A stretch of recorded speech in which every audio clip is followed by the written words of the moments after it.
palavra para os irmãos que nos assistem pela internet. É uma alegria ter o reverendo Augusto Nicodemos aqui no Palavra da Vida Centro-Oeste, em Caldas Novas, um parceiro desse ministério, um amigo.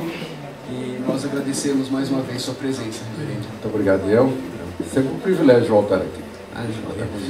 Aos irmãos que estão aqui presentes, a gente vai conduzir esse tempo aqui juntos com as perguntas que a gente já tem, mas os irmãos podem ficar à vontade para participar dessa conversa, desse bate-papo.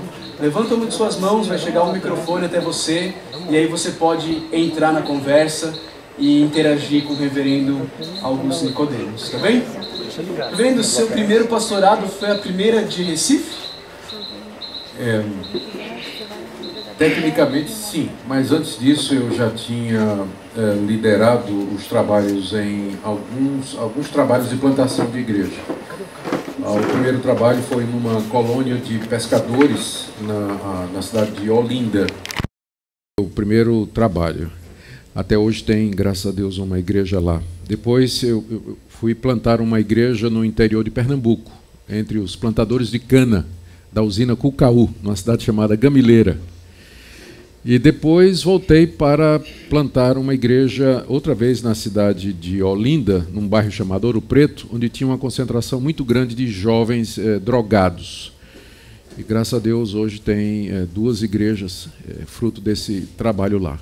E eu estava terminando esse trabalho de plantação de igrejas lá, ao mesmo tempo que eu estava terminando o meu seminário, né?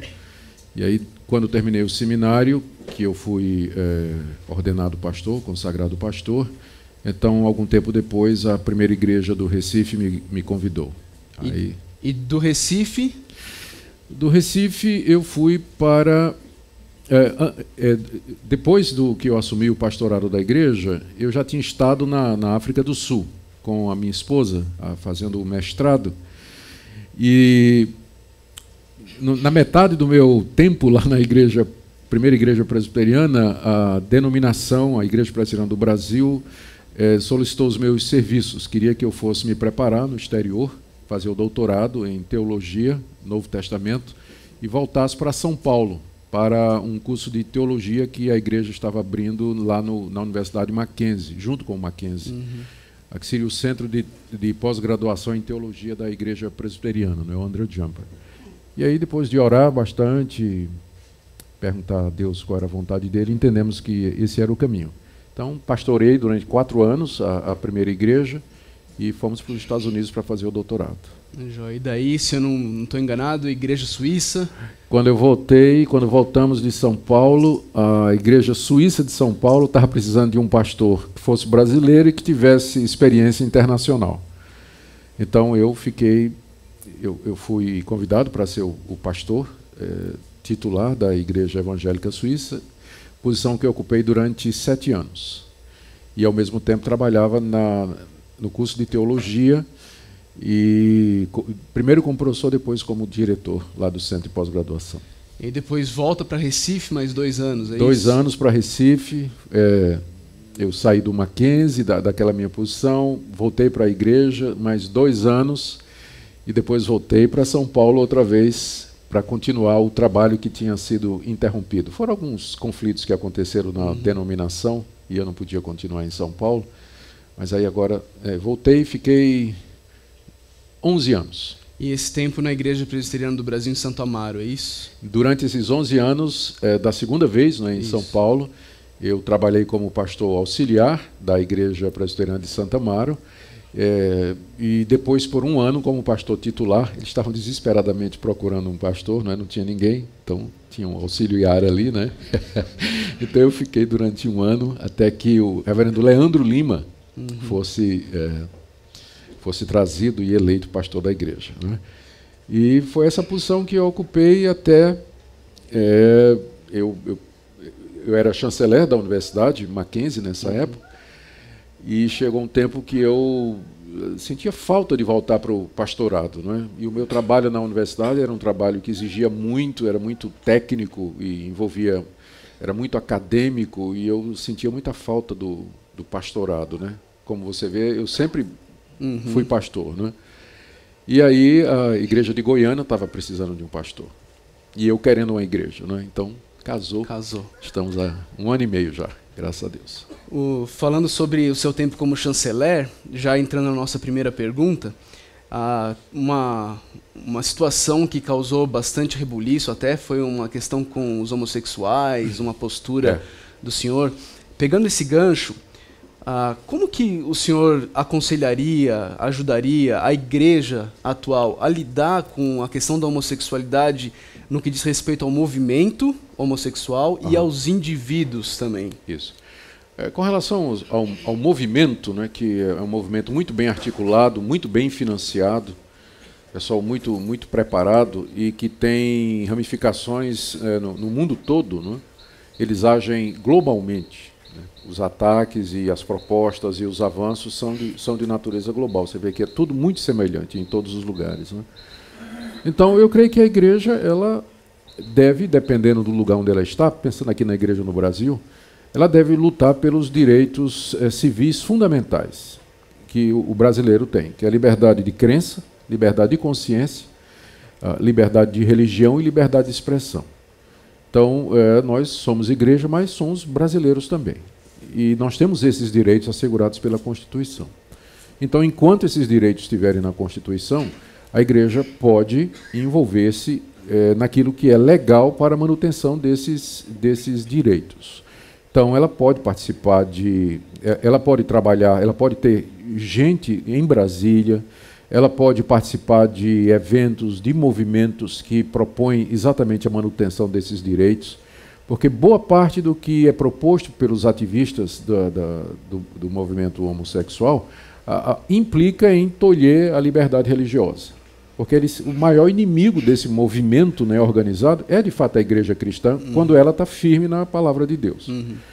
Então, eles sabem disso, por isso o ataque é sempre muito dirigido para a questão da liberdade religiosa. Eles atacam a religião, diz que é homofóbica, diz que ela é repressora, diz que ela não acolhe esse pessoal, que exclui esse pessoal, e tenta, então, pintar a religião, especialmente o cristianismo evangélico, como sendo o lado negro da força, né, no Brasil. E coloca um rótulo de homofóbico, né?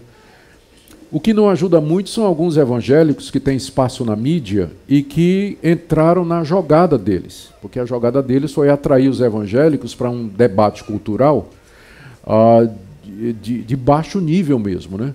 E aí você encontra líderes evangélicos que acabam entrando na jogada deles e bate de frente, né? Com a mesma linguagem. Às vezes tem um discurso que é um discurso que a gente olha assim e diz, mas um crente não devia estar lidando dessa forma, né? E aí eu tenho uma relação de ódio e amor com esse pessoal, porque eu tenho que admitir que eles descem muita pancada nesse movimento, e por isso o movimento ainda não avançou tanto quanto deveria avançar. Mas a maneira como é feita acaba contribuindo para que a imagem do evangélico com relação aos homossexuais seja deturpada, como gente intolerante, beligerante e tudo mais. Agora, com relação aos indivíduos, eu acho que a igreja precisa fazer a distinção entre a pessoa que é tentada e a pessoa que está praticando.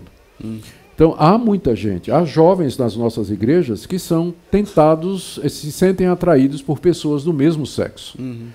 E não são poucos. Eles sentem essa atração. E a igreja deveria reconhecer que essa é uma tentação como qualquer outra.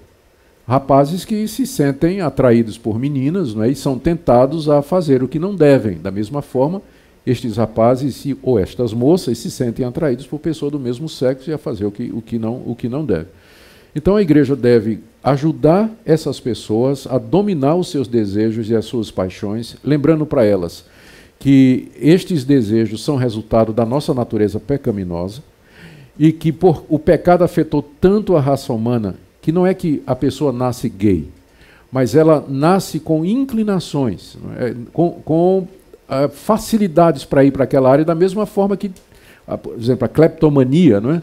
Tem pessoas que têm essa vontade, né? Tem esse desejo, a inclinação para o álcool também.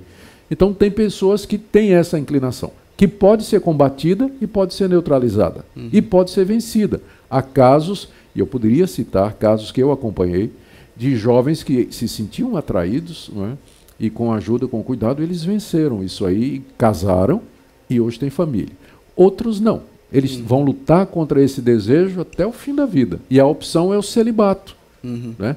A opção é, de fato, o celibato. É duro, é doloroso, mas é o efeito do pecado na raça humana. Né? Então a igreja tem que ter sensibilidade, procurar compreender essa situação e entender que há uma diferença entre tentação e prática. Se houver a prática, então tem que ser tratado pastoralmente, disciplinarmente, como também qualquer jovem que se envolver com a sua namorada, né, antes do casamento, ou, enfim, qualquer outro tipo de desvio de conduta na área sexual.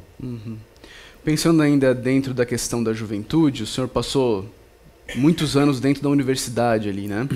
E é interessante ver como grande parte dos jovens criados em igrejas históricas, quando chegam no momento da universidade ou início da carreira, sua vida adulta, acabam se desviando. Como que o senhor incentivaria pais e igreja a tentar minimizar isso daí? Essa desconexão emocional com o cristianismo, ela acontece já na escola, não é? No último ano, por aí. Então, muitos jovens estão na igreja, mas eles já se desconectaram emocionalmente da fé. Eles estão lá frequentando a igreja porque os pais frequentam, porque a namorada está lá, os amigos estão lá, o namorado está lá. Mas uma vez que eles estão num ambiente onde essas presilhas externas não existem mais ou se tornam muito fracas, não é? Então eles assumem aquilo que eles já sentiam na escola, né? Antes mesmo de chegar na universidade. Então não é tanto a universidade, mas a universidade dá a oportunidade para manifestar aquilo que já havia no coração. Ele já chega na universidade com o coração em outras coisas e lá vai encontrar um ambiente ideal, vai encontrar homens de ciência com títulos, né, que vão dizer para ele que, de fato, a fé cristã não tem fundamentação científica, não tem base, é um engano, é ilusão, que a religião é má e tudo aquilo vai acabar contribuindo para isso. Bom, a gente sabe que só quem converte é Deus mesmo. Né? A gente pode fazer o trabalho de casa direitinho, instruir direitinho, e ainda assim ter a tristeza de ver isso acontecer com o filho da gente. Mas nós devíamos tomar todas as medidas, né, possíveis para isso. As igrejas deveriam se preocupar mais em dar aos adolescentes algum tipo de instrução que os preparasse para o que eles vão encontrar na escola e na universidade, né? Tipo assim, alguma coisa voltada para evolucionismo, a relação de ciência e fé, e também a questão do marxismo cultural, as questões políticas que eles vão encontrar na universidade, a influência do relativismo e do pluralismo, que afeta muito a área de humanas. Não é? Então, deveria ter alguma coisa preparatória que ajudasse o adolescente antes mesmo dele ir para a universidade. E os pais em casa deveriam também ter alguma preocupação com isso, né? Às vezes os pais estão muito preocupados em dar ao filho a melhor educação possível, pensando no futuro, né? Ele precisa de uma carreira, precisa ser um médico, precisa ser um advogado, e a preocupação dos pais é ver a escolha da escola e do curso é só voltado para isso. Quero que meu filho se forme numa boa profissão para que tenha um bom emprego e ganhe bastante dinheiro. Tá? Mas o pai deveria pensar também em investir na vida espiritual dos filhos. Né? E, às vezes, é preferível ter um filho com um emprego ou com a formação mais embaixo, mais crente, né? Do que ter alguém que é uma sumidade numa área, mas que não crê mais em nada. Né? É claro que os pais não podem prever o que vai acontecer, mas vamos fazer aquilo que está ao nosso alcance, né? E tentar dar uma educação de qualidade, mas que tenha algum lastro, ou que tenha algum apoio ou suporte espiritual. Algum irmão quer participar da conversa? Eles podem estar levantando a mão, mas não estou vendo nada. Aqui, eu também daqui a gente não está vendo nada, então... Pronto. Alguém com o microfone puder chegar até nosso irmão ali. Onso. Aonde? Obrigado. E é Zé mesmo. Meu nome é José Inácio, sou de Brasília. O senhor, quando falou em relação a esse momento em que os jovens, essa transição deles para a faculdade, que uma grande parte hoje se afastam das igrejas, os pais, eles têm uma parte na culpa em relação à criação aos filhos, para que eles não dêem essa continuidade na vida espiritual na faculdade? Eu não creio que exista nenhum casal que tenha consciência de que fez todo o dever de casa certinho. Eu acredito que todo pai e toda mãe, diante de Deus, ele sabe que errou na criação dos filhos. Por mais que tente, brigou com o marido na frente das crianças, foi incoerente, deu punição exagerada ou deixou de punir quando deveria, ninguém consegue fazer tudo certo. Então, se um filho nosso se converte, é apesar de nós. Sempre é apesar de nós. Então, Deus, na misericórdia dele, usa os nossos poucos acertos para abençoar os nossos filhos. Mas nem sempre isso acontece. Então, eu creio que todo pai e toda mãe tem que pedir perdão a Deus pela maneira como errou. Por mais que queira acertar. Por mais que queira acertar, ele vai ter um momento em que ele vai reconhecer que falhou. Agora, se os filhos se converterem, não é por causa dos pais. Deus pode usar os pais como instrumento para aquilo, mas não é mérito do pai ou da mãe. É a graça de Deus e a misericórdia de Deus na conversão do coração da criança, do adolescente, do jovem. Então os pais têm sempre que estar diante de Deus, dependendo de Deus, reconhecendo a sua fraqueza, a impotência para converter os filhos e pedir a Deus que Deus tenha misericórdia e que os use dentro da sua limitação e fragilidade para transmitir o evangelho para o coração dos filhos, para que eles se convertam. Tá certo? Há pais que fizeram um bom trabalho, mas ainda assim os filhos não seguiram o caminho. E há outros que fizeram um trabalho péssimo, e os filhos estão todos na igreja. Eu tenho certeza que vocês podem contar exemplos disso aí. Não. Irmão que vai participar da conversa com a gente também. Eu sou José Elias de São José dos Campos, mas e aquele versículo que fala: ensina a criança no caminho que deve andar, e quando estiver velho, jamais desviará dele. Sim. Sendo que houve um ensino, um acompanhamento, uma dedicação, e de repente se desvia. Então nós temos que tomar se esse versículo está dizendo que todo filho de crente que foi bem criado no Evangelho nunca vai se desviar, nós temos um problema, porque a história e a experiência provam o contrário. Né? A história e a experiência provam o contrário. Filhos de homens de Deus, filhas de homens de Deus, que andaram no caminho de Deus, eram um casal bem casado, feliz, harmonioso, nunca se separaram, nunca tinham problemas, amorosos, deram tudo de bom para o filho, e filho vai embora, se desvia. Então, tem alguma coisa errada, provavelmente, na nossa interpretação desse versículo. E a melhor resposta que eu tenho encontrado para isso é lembrar o que é o livro de Provérbios. O livro de Provérbios é o livro que registra a sabedoria dos sábios de Israel, a experiência dos sábios de Israel. Então, eles estão mostrando o que é que eles veem que funciona na vida e o que é que não funciona. Então, eles vão dizer coisas do tipo assim: olha, o justo, a pessoa que é justa, ela sempre vai ser bem abençoada. E aquele que anda nos caminhos errados, aquele a catástrofe vem na cabeça dele. Então, isso é o que geralmente acontece. Se uma pessoa anda direito, então, geralmente as coisas vão dar certo para ela. Se uma pessoa vive fazendo o que é errado, via de regra, mais adiante vai ter algum tropeço na sua vida. Mas há exceções. Há exceções. Então, o livro de Provérbios, ele não pretende dar uma teologia da salvação, até porque ele iria em contrário aos próprios exemplos bíblicos, não é? Tipo o rei Acabe, que era um rei ímpio, e que gerou um homem de Deus, que foi o rei Ezequias, que gerou Acaz, que foi o pior rei de Israel. Mas é uma promessa de Deus? Não, ali eu não vejo como uma promessa, porque se for uma promessa, ele está falhando. Não é? Se for uma promessa, ele está falhando, ou então muita gente não cria os filhos direito.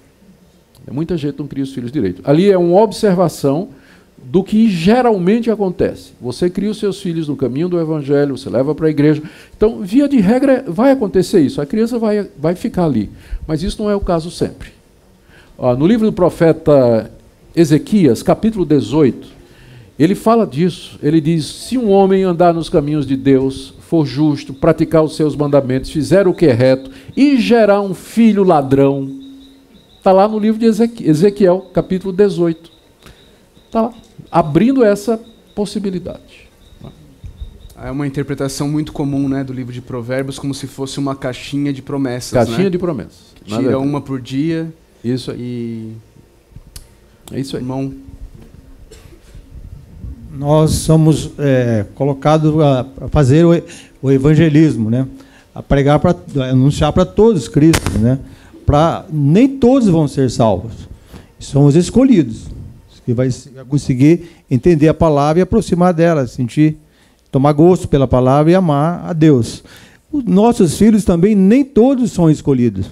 Nós queremos que nossos filhos todos sejam escolhidos por Deus. Mas até um ou outro talvez não vai ser escolhido por Deus. Existe a lei também da eleição. Então, a gente, pai e mãe, quer que todos sejam. Mas precisa ver se na vontade de Deus é. Eu e minha casa serviremos a Deus. Mas precisa ver se tem a escolha aí, né? A eleição. Não tem, pastor? Eu vou dizer o quê, não é?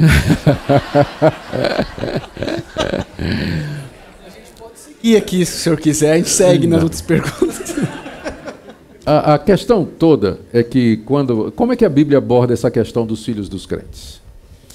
Ela nunca aborda a partir do ponto de vista dos mistérios de Deus, a soberania de Deus na predestinação e na salvação. Ela sempre aborda a questão dos filhos, colocando a responsabilidade de criá-los nos pais. Então, de fato, há o elemento divino. Deus é soberano e Ele salva quem Ele quer. Nós não podemos esquecer disso. Mas eu não devo criar os meus filhos dessa perspectiva, porque isso é um mistério de Deus e eu deixo nas mãos de Deus. Eu devo fazer o máximo que eu posso na criação dos meus filhos, como se a salvação deles dependesse de mim. Levá-los à igreja, dar testemunho, pregar o evangelho, orar com eles, corrigi-los, repreendê-los. Não é? E a questão da predestinação faz parte dos mistérios de Deus. Deus é quem sabe, né, o que é que Ele escolheu, quem Ele escolheu antes da fundação do mundo. Como Ele não me revelou e não revelou a ninguém, então meu trabalho é evangelizar e cuidar do meu filho como se a salvação dele dependesse de mim. Sempre lembrando que no fim é só a graça de Deus mesmo. Pensando um pouco aí nessa questão mais teológica, uma das perguntas que a gente tem aqui é como o princípio do sábado se aplica ao cristão dos dias atuais. Certo.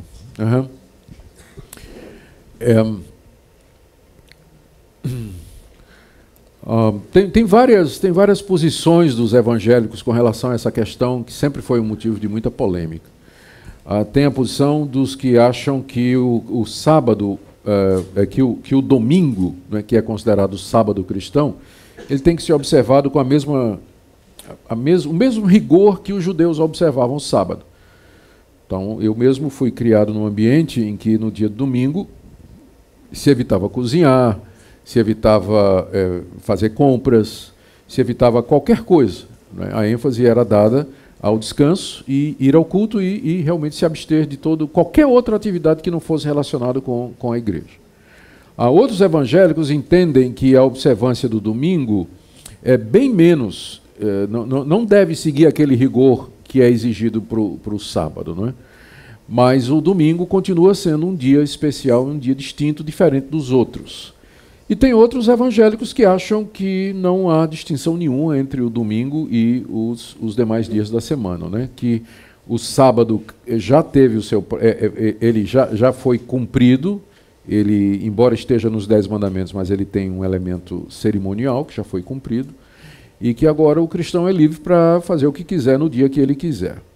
Eu sou daquela posição que entende que o domingo ele é o dia do Senhor, e que nele nós podemos fazer as obras de necessidade e as obras de misericórdia. Se o meu boi cair no poço no dia de domingo, eu vou tirar.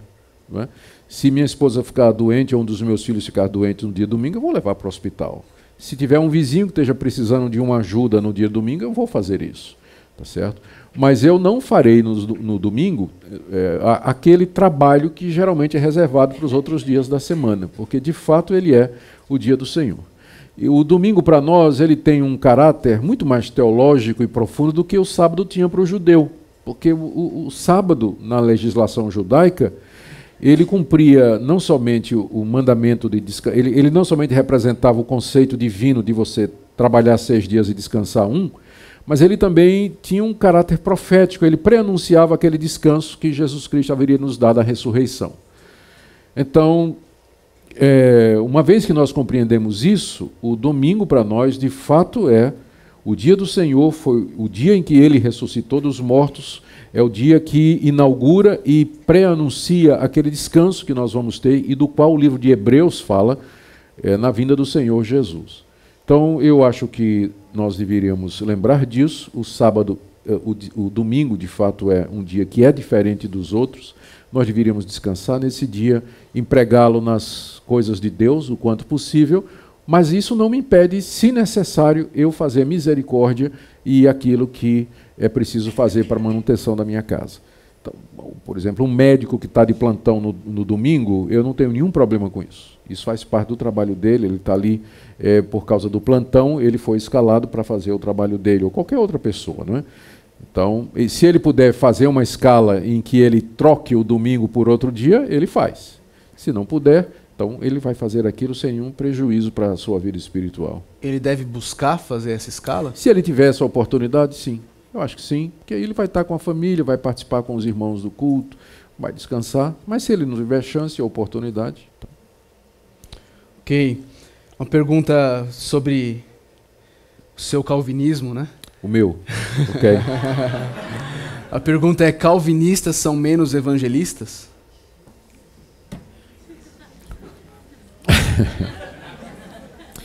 Não necessariamente. Quando eu me converti, ou fui convertido, vou usar a linguagem calvinista, quando eu fui convertido, né, apesar de que eu fui criado na igreja presbiteriana, mas eu me desviei, eu fui um desses jovens que se desviou aos 16 anos de idade. Né? Eu caí fora da igreja, não queria saber de nada, vivi no mundo durante 6, 7 anos. Longe de Deus, longe de tudo, não queria saber nada do Evangelho. Uma vida muito, muito, muito triste, muito devassa, né? Longe de Deus. Mas quando a graça de Deus me alcançou, e então minha vida mudou radicalmente, eu era um defensor, eu era muito contra a igreja presbiteriana, a doutrina reformada, que na época era ensinada pela minha igreja presbiteriana, não tinha outra igreja que ensinava isso, só a igreja presbiteriana. E eu fui lá discutir com o meu antigo pastor, dizendo para ele, né? Eu fui, os irmãos me perdoem o que eu vou dizer, mas eu me batizei numa igreja batista. Certo? A minha revolta foi tão grande. Minha revolta foi tão grande contra a doutrina calvinista, não é? Que era ensinada pelo meu pastor. Era um pastor muito calvinista. Ele falava predestinação direto, né? De eleição e tudo. E eu não me converti, não é, naquela época, mas depois da minha conversão eu fiquei fiquei tão revoltado que eu fui me batizar, fui para a igreja batista. E era um defensor do livre-arbítrio, né? E esse negócio de predestinação não tem, ferrenho. Eu fui lá na casa do pastor discutir com ele. Dizer: olha, você sabe por que é que eu não me converti durante seu ministério? O senhor ficava falando desse negócio de predestinação, o senhor não acreditava que eu tinha escolha, o senhor nunca fez apelo, o senhor nunca assim, decida hoje, o senhor nunca fez, né? Mas aí o pastor virou para mim e disse: eu não tinha razão? Você não era eleito mesmo, mas você crente aí, né? Mas aí eu não... Mas aí esse pastor me emprestou um livro de Spurgeon, Carlos Spurgeon, que era um batista também, não é? Mas só que era um batista calvinista. Então, durante o tempo que eu estava na igreja batista, o meu pastor era um pastor muito bom, pastor Antônio Dorta. Ele foi, inclusive, professor de teologia no Seminário Batista do Norte, lá em Recife. Era um homem de Deus, um homem muito simples, muito, muito meigo, muito piedoso, né?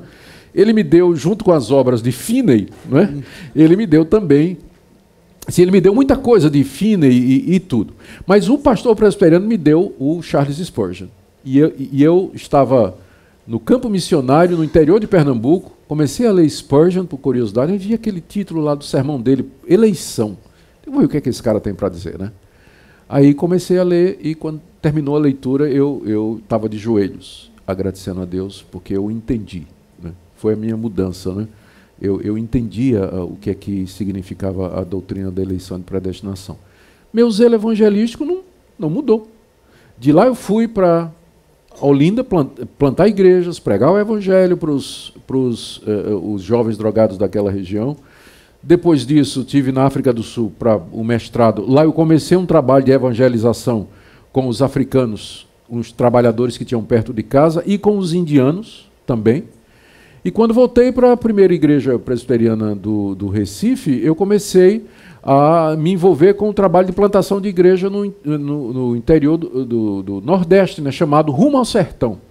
Criei uma semana de preparação teológica para os obreiros, gente que a gente preparava para ir para o sertão.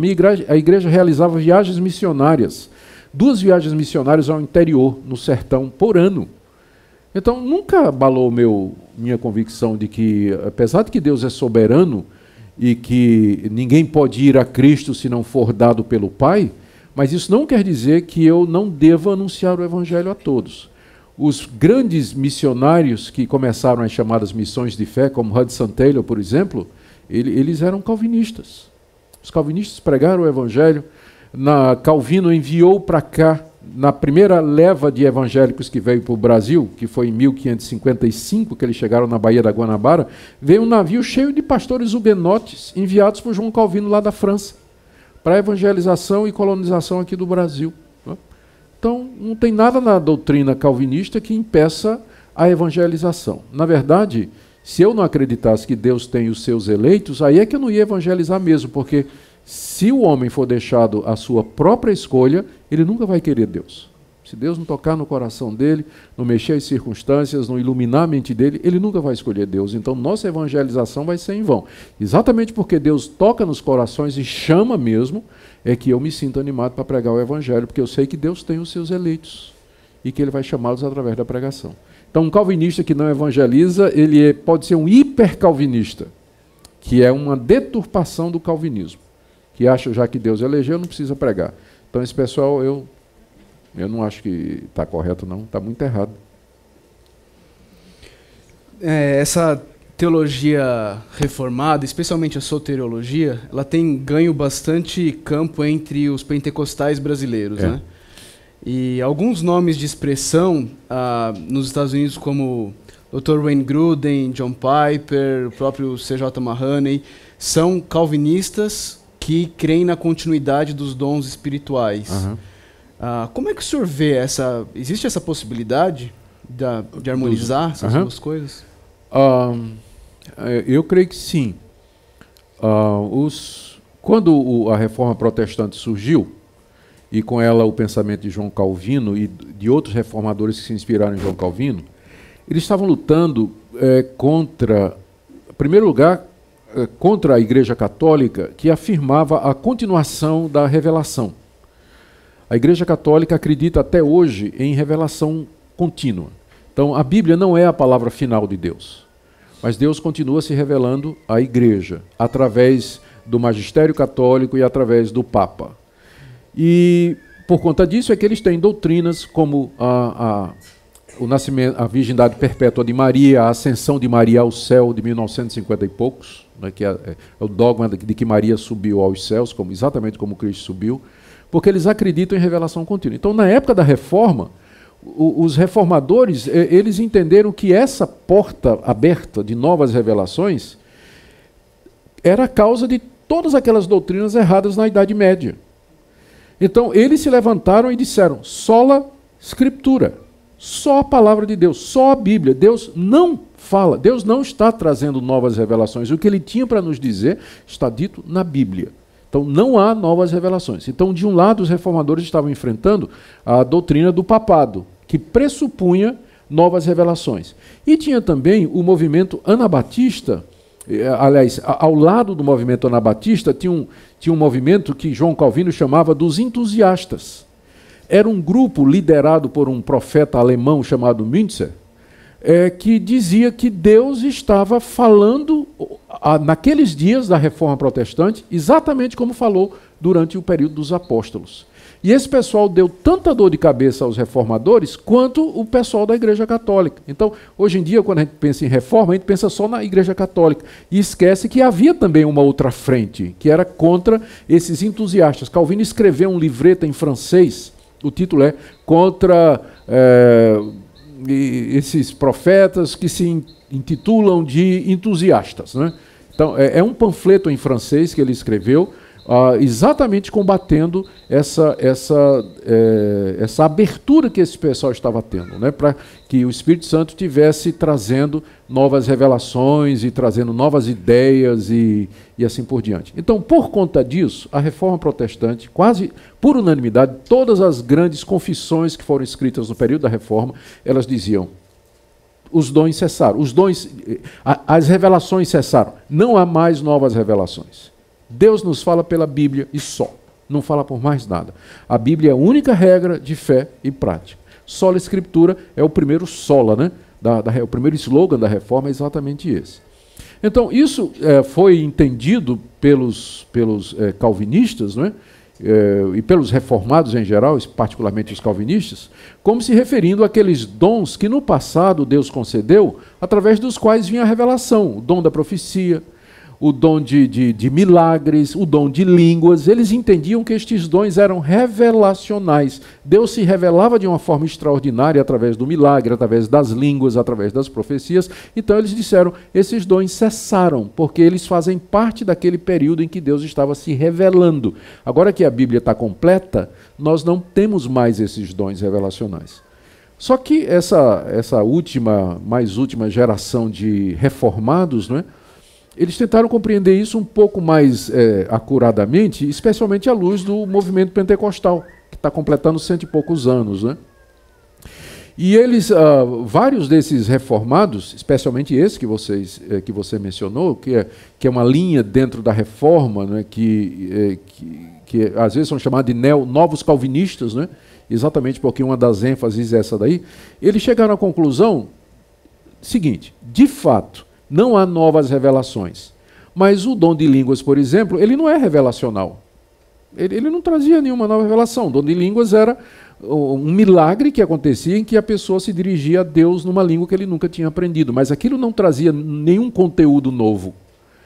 E Deus pode curar uma pessoa hoje. Isso não é nenhuma nova revelação, mas é um ato da misericórdia de Deus e da graça de Deus, se ele quiser abençoar pessoas. Então esse é o pensamento do John Piper, do Mark Driscoll, do Mahaney, o Carson menos um pouco, mas esses novos calvinistas, por assim dizer, eles continuam fiéis ao princípio da Reforma Protestante, eles não creem em novas revelações, mas eles estão abertos para, se Deus quiser, Deus pode dar esses dons, porque eles não implicam em nova revelação. A bronca é contra a nova revelação. Não tendo nova revelação, então não haveria dificuldade, não é? Então, a Igreja Presbiteriana do Brasil, ela tem uma pastoral sobre esse assunto. Da década de 90, eu participei na elaboração. Na época, o Caio Fábio participou comigo, né? Nós elaboramos o texto dessa pastoral, e o Weber Pai, né? O Weber Pai participou disso aí também. O Weber Filho ainda estava fazendo xixi nas calças nessa época, né? Na fralda, né? Ainda era bem menino nessa época. E nós, então, trabalhamos nesse texto que foi aprovado pelo Supremo Conselho da Igreja Presbiteriana do Brasil, que diz isso mesmo, que historicamente e teologicamente nós não vemos necessidade do dom de línguas, não é? Nem do dom de curar, que está relacionado ao período apostólico, mas não há exegeticamente, não há nada na Bíblia que proíba que Deus possa dar esse dom quando Ele quiser. Só que essa é a posição da Igreja Presbiteriana, né? O ônus de provar que Deus está dando esse dom é de quem diz que tem. Então ele vai ter que provar que o dom está de volta. E para fazer isso ele vai dizer, está de acordo com a Bíblia. 2, no máximo 3, em sequência, e tem interpretação. Se for todo mundo falando ao mesmo tempo, não me peça para acreditar. Mas se for, tem que ser de acordo com o que a Bíblia diz. Então essa é a posição da Igreja Presbiteriana, que é a minha posição também. Algum irmão quer participar da conversa? Maria. Agora é que vai pegar. Viu? Acende a luz aí, por favor. Pega os microfones tudo aí. Você viu um balde cheio de perguntas se passarem? Não. Boa noite, pastor. Amauri de Atibaia. Cadê Mauri? Levanta a mão para eu ver você. Aqui. Aonde? Ah, você está aqui. Amauri de Atibaia. Dentro desta conversa que o senhor acabou de dizer para a gente, há pessoas que se convertem, né, vêm para o cristianismo, mas mesmo estando numa igreja, né, certos de sua salvação, há conflitos muito sérios na vida. Coisas que ficaram no passado, né, conflitos muito sérios, psicológicos até, de relacionamentos não resolvidos no passado, falta de perdão, e até muitas coisas sérias, até foram vítimas de abusos, conflitos sérios com os pais, enfim, relacionamentos que ficaram no passado que ele leva consigo, né, até mesmo dentro de uma igreja. E qual a sua opinião, pastor, em relação ao movimento que algumas igrejas agora contemporâneas trabalham no sentido de curar isso, entre aspas? Movimento de cura interior. Isso. Isso é trabalhado em alguns segmentos da Igreja da Videira, até mesmo do presbiterianismo renovado, dos chamados encontros com Deus. E lá acontece esta busca de sarar o indivíduo, trazendo ali o que está acontecendo no passado, e ele trazendo ali, conseguindo expressar ali para um pastor ou para um líder de célula, no movimento ali, e consegue tirar esse dano moral, esse dano psicológico muito sério na vida dele. E qual a opinião do pastor em relação a esse movimento, encontro com Deus, nesse trabalho individual, né? É produtivo, é frutífero, ou é errado? Qual a opinião do senhor, sendo que esse assunto é tão atual hoje nas igrejas? De fato. A Igreja Presbiteriana do Brasil, ela já tem uma posição a respeito do movimento G12 e está agora se manifestando sobre o MDA. Eu faço parte de uma comissão que vai estudar esse assunto para prestar um relatório ao Supremo Conselho da Igreja Presbiteriana. Então, isso é apenas para corroborar o que você está dizendo. É uma preocupação e a minha denominação ela está preocupada com isso aí também, não é? E nós devemos estudar isso durante esse ano e o ano que vem e preparar um relatório. A gente tem que sempre perguntar como é que a Bíblia trata essa questão. Então, a maneira mais rápida de entender isso é lembrar que o termo que é usado para descrever esse processo de cura, de restauração, de crescimento, de perdão, é santificação. Esse é o termo. Depois da nossa salvação, começa a santificação, que é um processo gradativo, progressivo e incompleto aqui nesse mundo.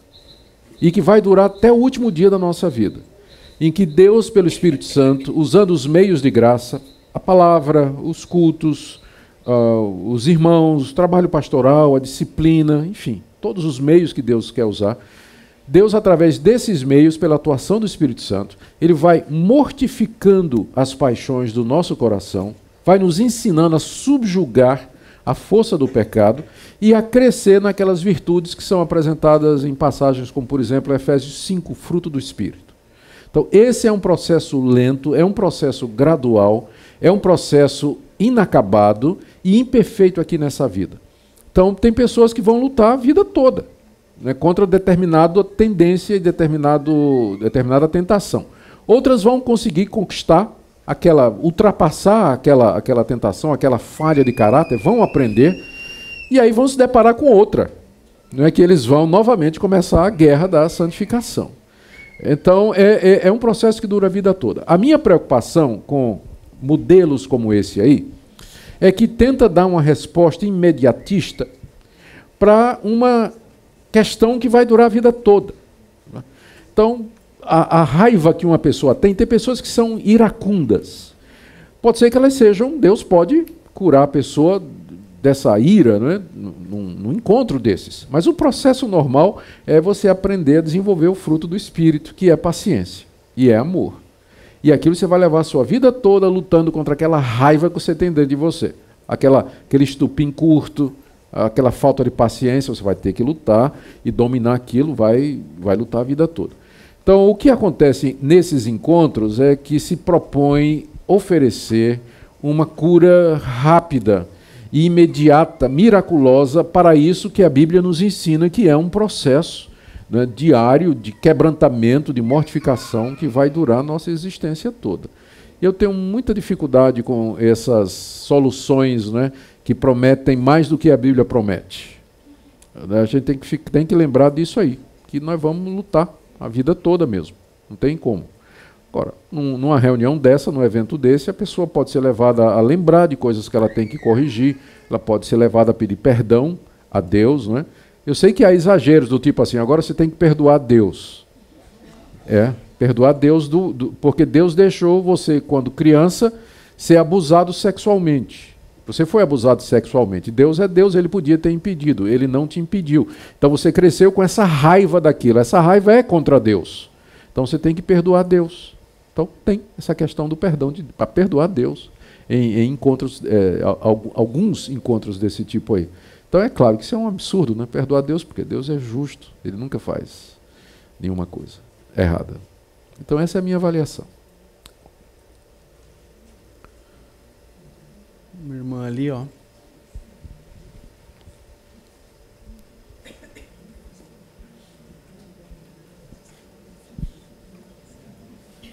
Meu nome é Elaine, sou de Campinas. Eu queria resgatar um pouquinho que acho que você comentou sobre evangélicos, nós evangélicos, estarmos no Planalto, estarmos lá em Brasília. E eu acho que é um desafio para todos nós, orarmos pelo nosso país, não só termos uma vida íntegra, né, diante de Deus, mas diante da nossa sociedade. Qual seria, você vê uma alternativa boa, produtiva, em que nós pudéssemos ativamente cooperar para o benefício de trabalhos que estão sendo feitos? Eu vou lhe dar 2 exemplos. Não quero dizer que eles são únicos, né, e muito menos que eles serão eficazes. Mas o primeiro exemplo é o seguinte: há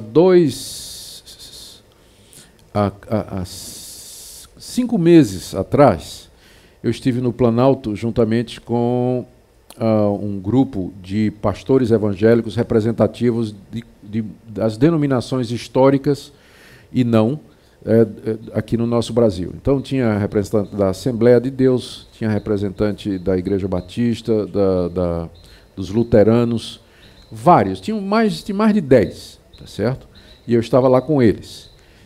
E também havia nós fomos junto com uma delegação representando os muçulmanos e uma delegação representando os judeus. O que nós tínhamos em comum? A elaboração do Estatuto da Liberdade Religiosa. Todas essas religiões sentiram que o seu direito de expressão religiosa estava sendo ameaçado. Isso todos nós temos em comum. Temos em comum com o judeu, com o islâmico, com todos, não é? E a liberdade de religião é um direito que foi conquistado, pasmem, pelos reformados. Não é? Sempre dissemos isso, sempre. A reforma protestante, mais adiante os seus desdobramentos, ela sempre lutou exatamente pela liberdade de religião. E nós estivemos lá. Nós fomos levar, ninguém, por favor, me agrida, mas nós estivemos com Eduardo Cunha, nós estivemos com Michel Temer e nós estivemos com Renan Calheiros. Né? A Dilma não podia nos receber, aí o Michel Temer nos recebeu. E nós estivemos lá com o Michel Temer, nós entregamos o documento, eu estava representando a bancada evangélica, não é?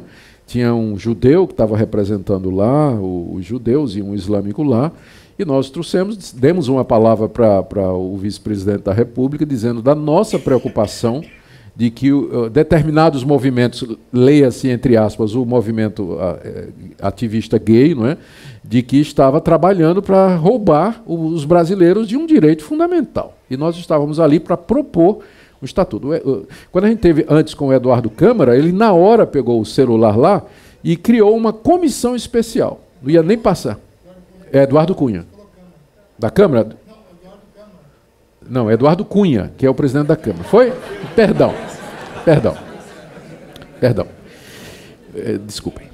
E ele, na hora, pegou o celular e falou com alguém lá e disse, manda fazer uma comissão especial. Não vai nem passar pela... Tinha que passar pela legislação, justiça e tal. Ele disse, não, vai uma comissão especial, já baixa o documento lá e, recentemente, ele já começou a ser discutido. Né? Esse Estatuto da Liberdade Religiosa, que nós ajudamos também, participamos também. Então, e até na hora, teve até um episódio interessante, que aí o Leonardo Quintão, que é um deputado evangélico, né, lá de Minas, ele é presbiteriano, ele chegou e disse, Eduardo, você se importa que a gente ore aqui por você? Né? Ele disse, não, pode orar, tal. Aí o muçulmano foi orar, e eu não entendi nada, porque ele orou em árabe, provavelmente, mas foi assim, dava para ver que era um negócio muito mecânico, e o judeu também. E aí eu tive a oportunidade de fazer uma oração. E depois o pessoal comentava dizendo, rapaz, os evangélicos, né, os cristãos, eles têm uma intimidade com Deus, né? Dá para ver que eles estão conversando com Deus. Enquanto que nos outros era meio difícil perceber isso aí. Mas isso é um exemplo, né? Até porque ele estava na língua que eu não entendia, né? Mas esse é um exemplo, tá? Essa movimentação. Outro exemplo. Há 4 anos passados, um advogado, professor de Direito da Universidade Federal de Alagoas, ele nos procurou e disse, Breno, nós estamos com a ideia de criar uma associação dos juristas evangélicos para trabalhar no Planalto, para assessorar os deputados nessas questões de liberdade religiosa, questões de consciência e tudo mais. Foi criada a ANAJURE, o nome é meio estranho, né? Mas é a Associação Nacional dos Juristas Evangélicos, e eu tenho o privilégio de ser o presidente do Conselho Consultivo. É composta de juízes, desembargadores, advogados, juristas do Brasil todo, evangélicos de várias denominações. Há um mês atrás, eles inauguraram a sede em Brasília, num prédio que fica próximo ali do Planalto. E eles trabalham entrando junto com os deputados, dando assessoria do ponto de vista evangélico sobre determinado assunto. Por exemplo, veio aí ideologia de gênero. Tá certo? Eles, na hora, já chegam lá para o deputado. Deputado, está aqui essas informações sobre ideologia de gênero. Né? Isso aqui, essa posição, olha, a posição evangélica, a posição cristã é sobre isso, você tem que levar em consideração, tal, e tudo mais. Eles trabalham no coração do Planalto. É um grupo de evangélicos, representantes de diversas igrejas, apoiados financeiramente por várias denominações, inclusive a Igreja Presbiteriana do Brasil, que trabalham lá no coração do Planalto, onde as leis são feitas e defendidas. Então, são 2 exemplos que eu dei para você.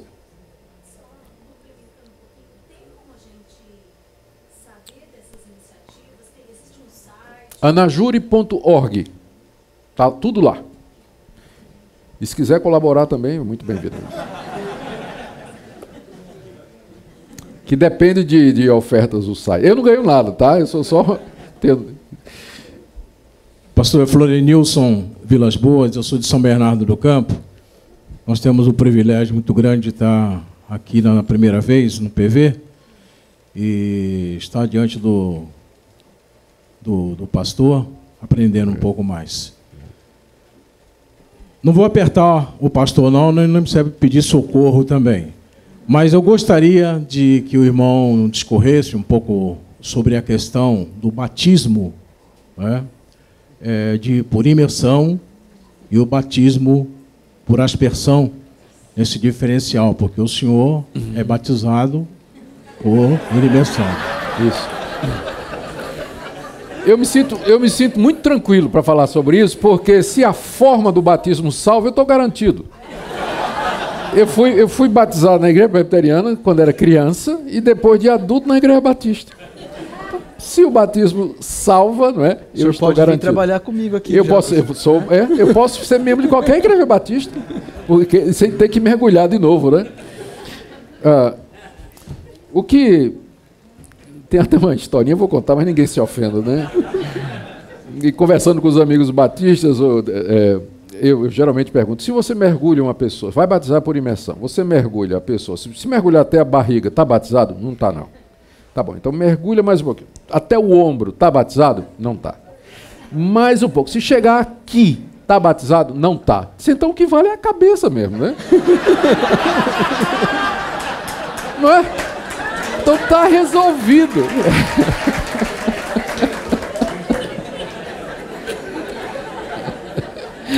Todos nós concordamos que o cucuruto tem que ser batizado. Então, pronto.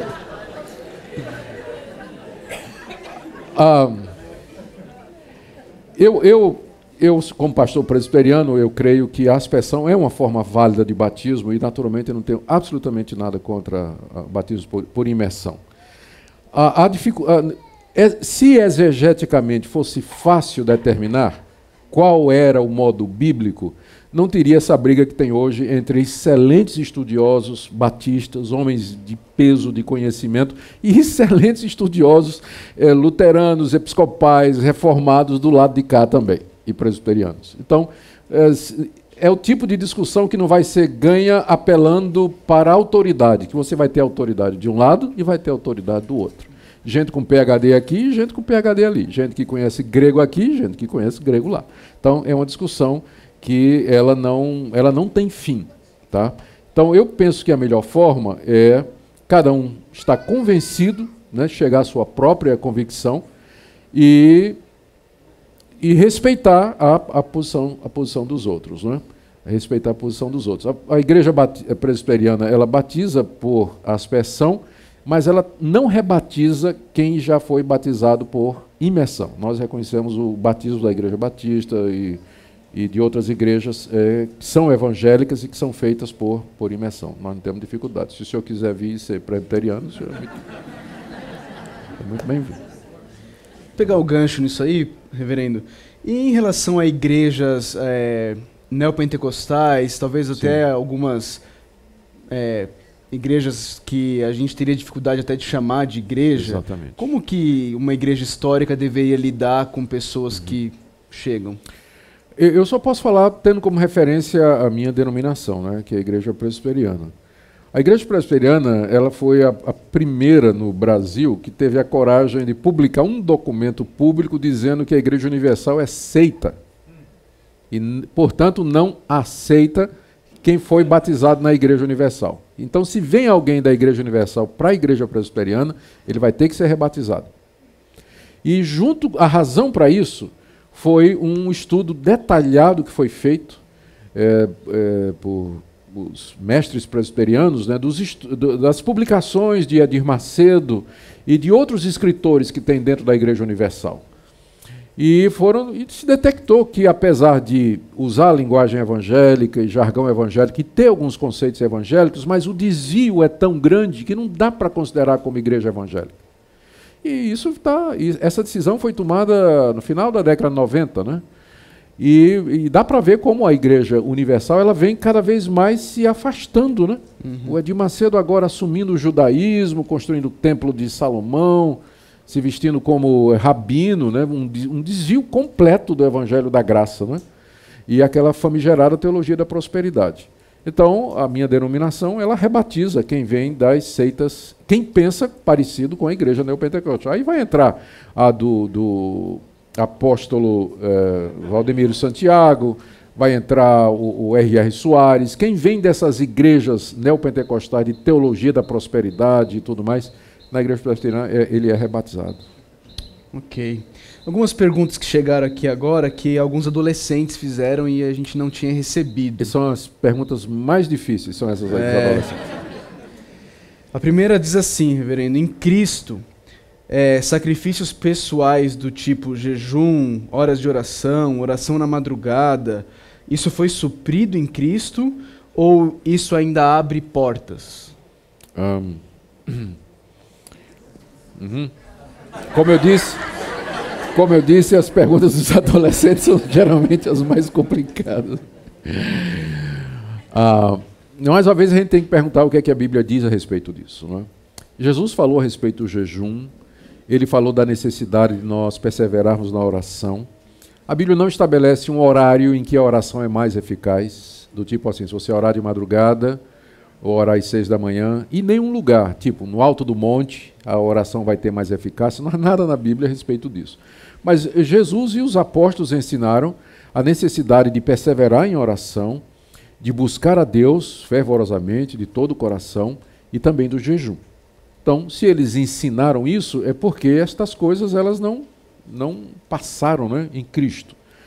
Agora, é claro que o efeito da oração é a mediação de Jesus Cristo. O que torna a oração eficaz é porque Cristo abriu o caminho entre nós e Deus, e porque ele intercede à direita de Deus por nós.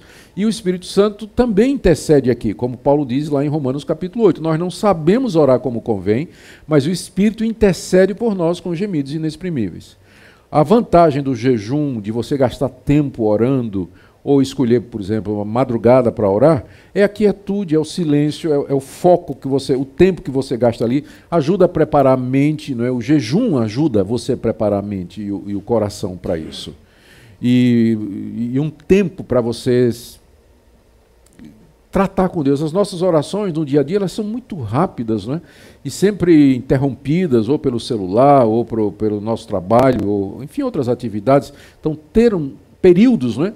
Não dá para fazer todo dia, mas você tirar um período regular, não é? Ou semanal, ou mensal, enfim, para você ter uma solitude, um tempo com Deus, isso aí é, sem dúvida, muito eficaz. E nós devíamos fazer isso com muito mais frequência do que nós fazemos, não é?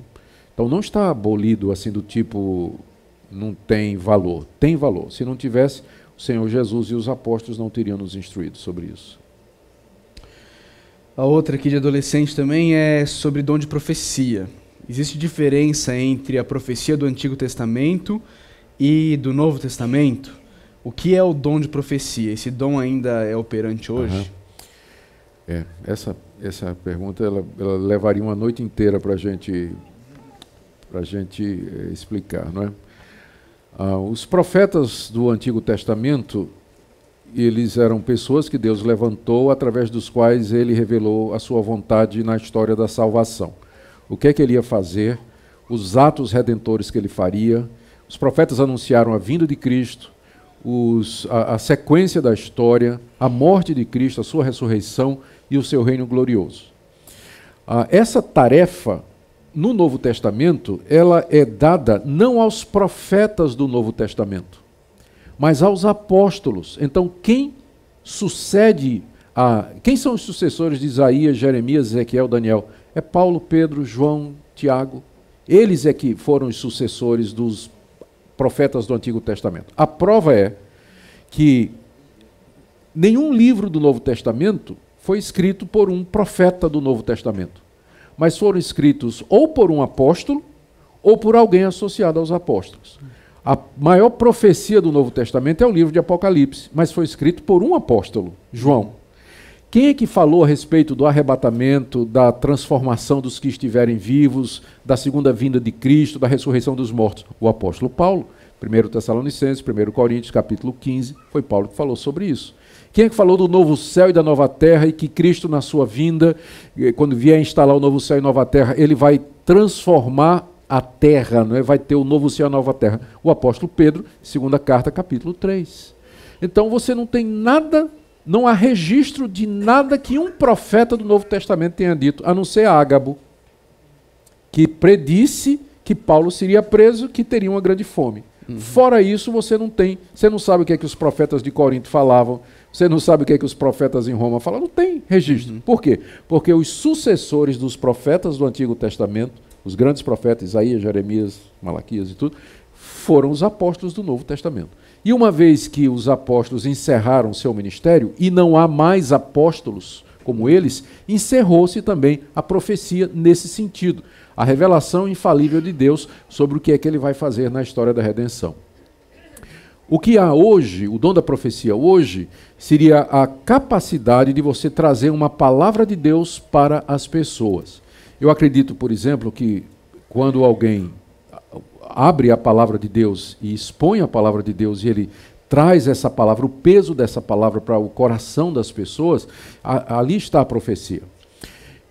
Pega o livro de Isaías. Isaías tem 66 capítulos. Faz a leitura dos 66 e vai fazendo uma conta ali. Vai colocando numa coluna todos os versículos em que Isaías predisse o futuro e na outra coluna todos os versículos em que Isaías diz assim: arrependa-se, mude de vida, né? Se você não mudar de vida, Deus vai mandar juízo e tudo mais. E você vai ver que o trabalho de Isaías era muito mais de exortar o povo e chamar o povo ao arrependimento do que dizer o que é que vai acontecer no futuro. Era essa a tarefa dos apóstolos e dos profetas. Então, a profecia, na sua essência, é uma palavra de Deus para o seu povo, não necessariamente predictiva do que é que vai acontecer, mas de exortação. O profeta era o homem da hora que Deus levantava quando o sacerdote falhava, o rei falhava, o juiz falhava, e Deus chamava um boiadeiro feito Amós. E dizia: vai lá e leva a minha palavra.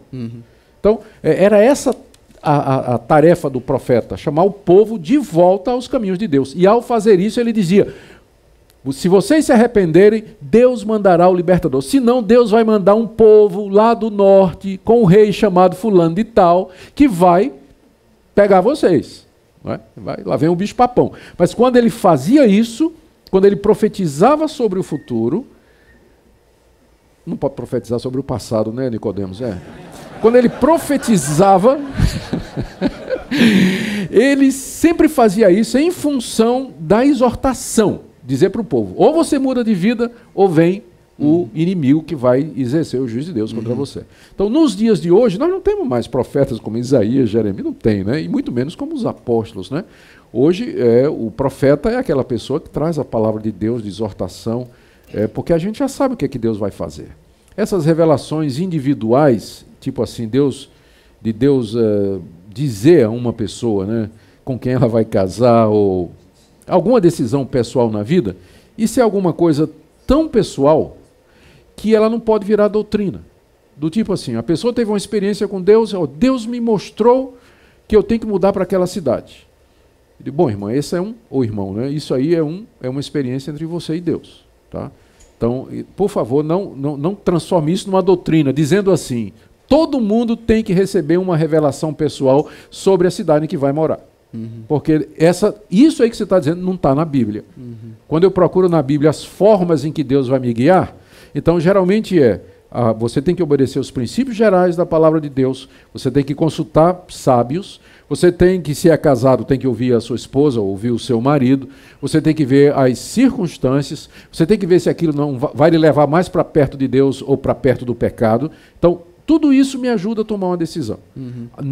Nada no Novo Testamento me diz assim: fica esperando uma revelação ou uma profecia para dizer a você qual é a vontade de Deus. Tá? Então, isso é o que eu diria a respeito da profecia hoje. Tá bom? Não sei se o adolescente ficou satisfeito. A última deles aqui, mais fácil, ó. Onde entram os chineses, os japoneses, os africanos, os índios na história bíblica? Já que a Terra dizem ter milhões de anos e a Bíblia dá a entender um período de cerca de 6.000 anos. Você disse que era mais fácil, né?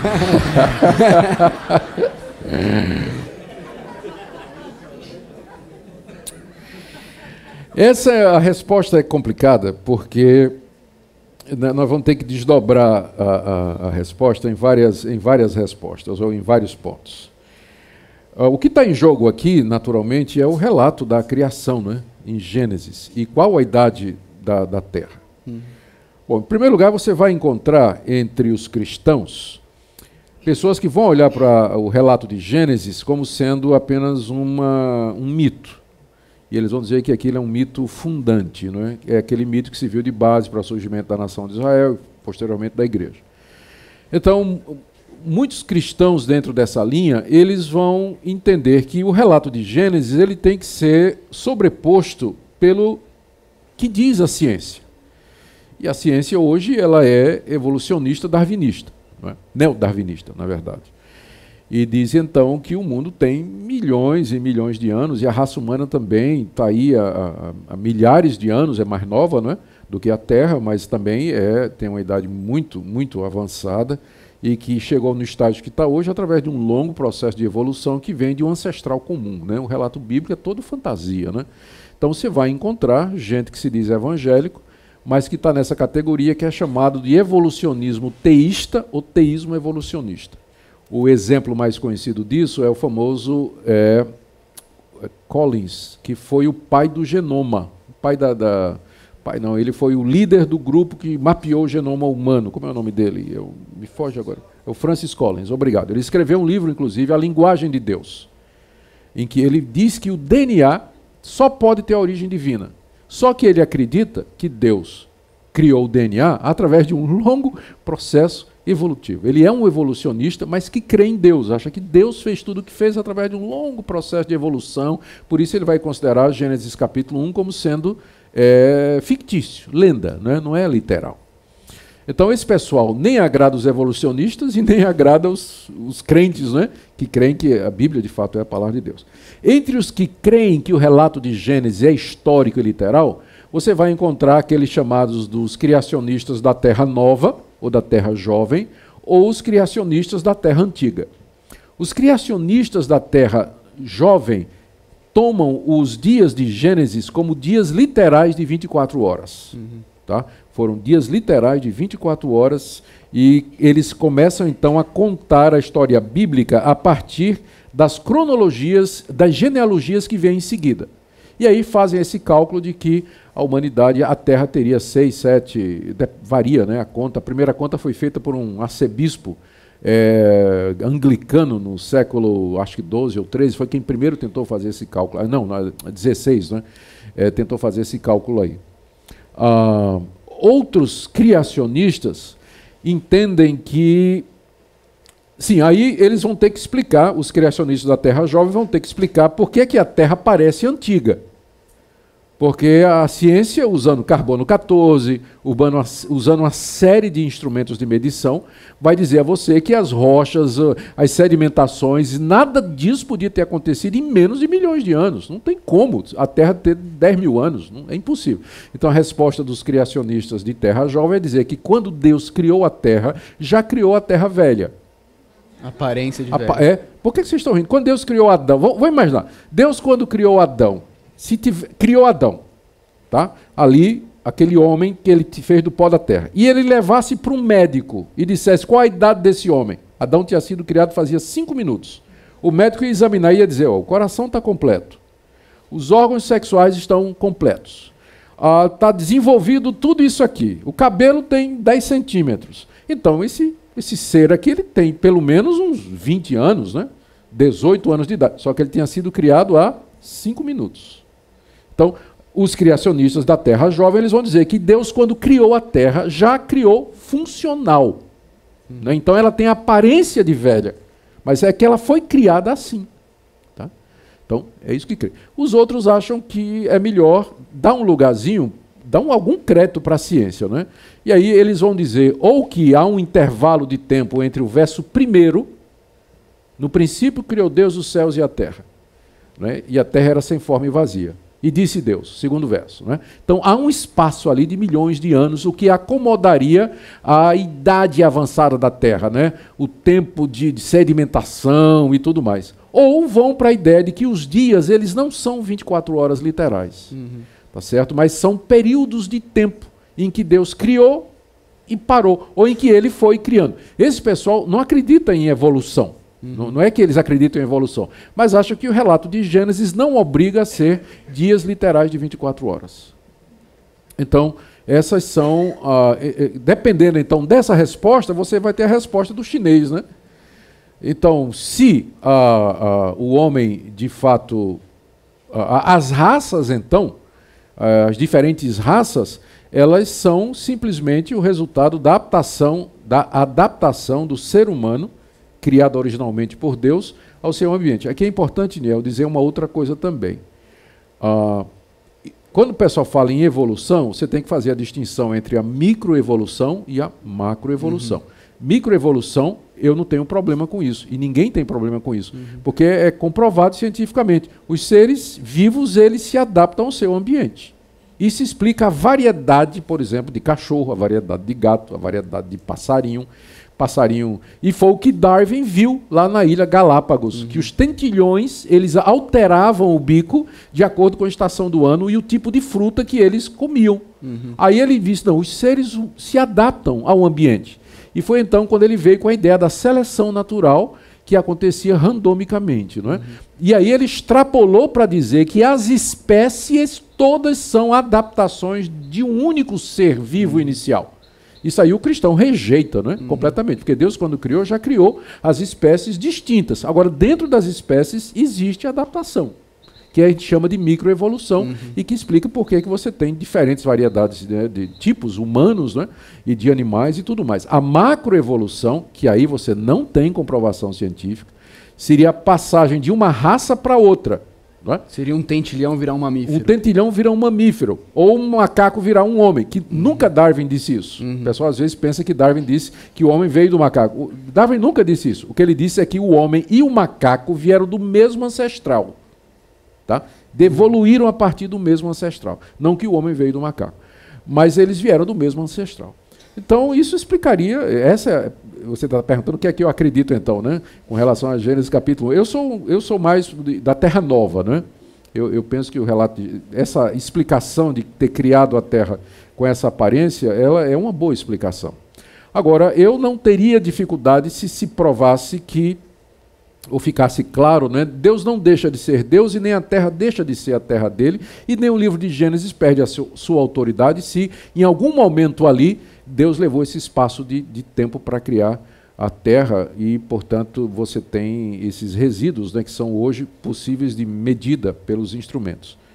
Eu acho que eu respondi muito mais do que o adolescente perguntou, né? Então, espero que ele não pergunte mais.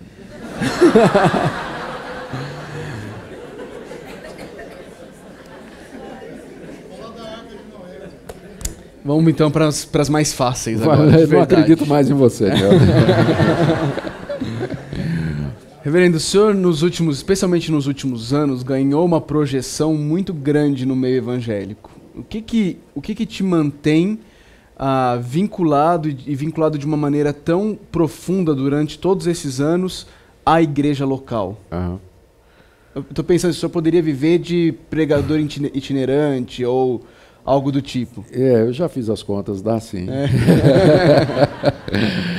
Mas não quero não. É porque eu creio que o plano de Deus para o seu povo é a igreja local. E eu sei, por exemplo, que os que fundaram Palavra da Vida, outros ministérios também, eles creem nisso também. Tanto é que o trabalho do Palavra da Vida e de outras instituições é sempre voltado para a igreja local. Sempre está linkado, né?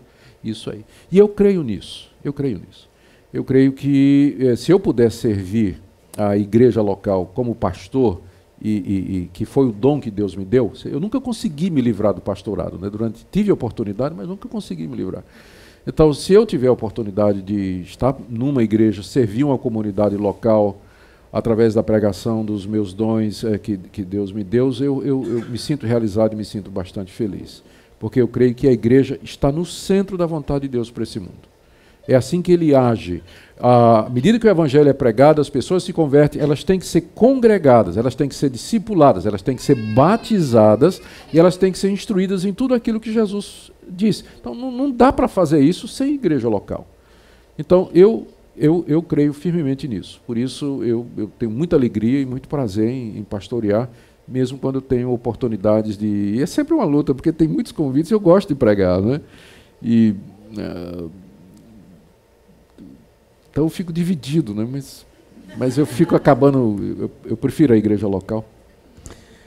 Pensando ainda na igreja local, quais elementos alguém que mudou para uma nova cidade ou se converteu hoje deveria buscar quando fosse em busca de uma igreja local para servir?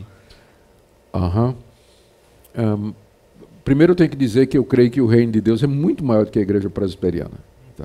Então, dito isso, eu acho que você vai numa cidade procurar uma igreja em que você vai se congregar, você deve, em primeiro lugar, procurar uma igreja onde a Bíblia seja ensinada de maneira correta.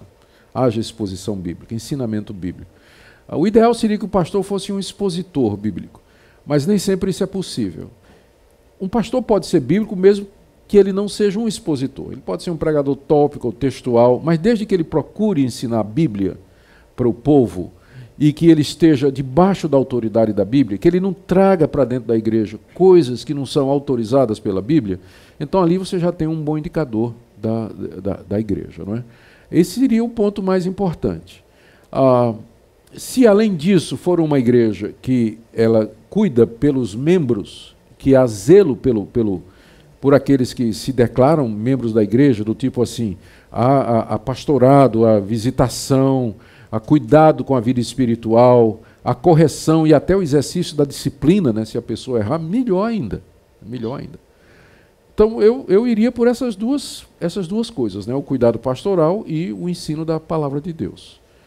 Então, é o que eu diria.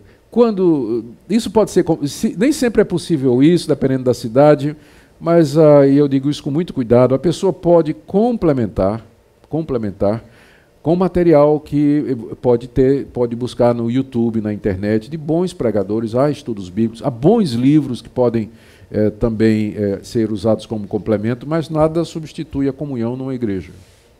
Eu não creio no movimento dos desigrejados. Eu creio que todo crente verdadeiro tem que buscar comunhão com os irmãos e ser edificado com os dons e edificar também com os seus dons.